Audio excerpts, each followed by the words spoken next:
बातमी नाशिकमधून गोदावरीच्या पाणी पातळीत पुन्हा वाढ झाली आहे। दुतोंड्या मारुतीच्या कमरेच्या वर गोदावरीचं पुराचं पाणी आलंय। नदीकाठच्या लोकांना सतर्कतेचा इशारा देण्यात आलाय।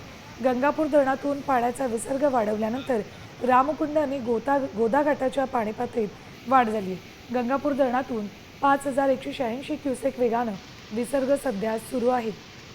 7 ते 8 गावांचा संपर्कही तुटलाय। सुरगाड्यातही मुसळधार पाऊस सुरू आहे।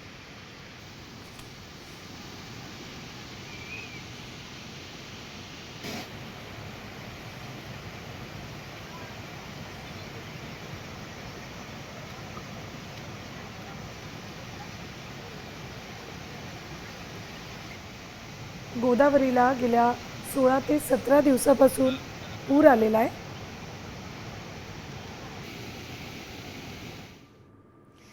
तर नाशिकच्या सुरगाणा तालुक्यातल्या जोरदार पावसानं इथलं जनजीवन विस्कळीत झालेलं आहे। नद्यांना पूर आला आहे।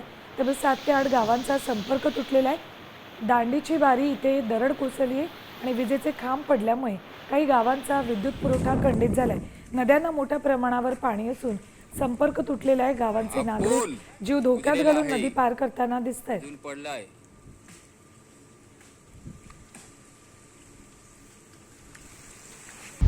आता isakal.com आहे देशातील नंबर 1 ची मराठी न्यूज वेबसाईट। प्रत्येक अपडेटसाठी isakal.com ला नक्की भेट द्या।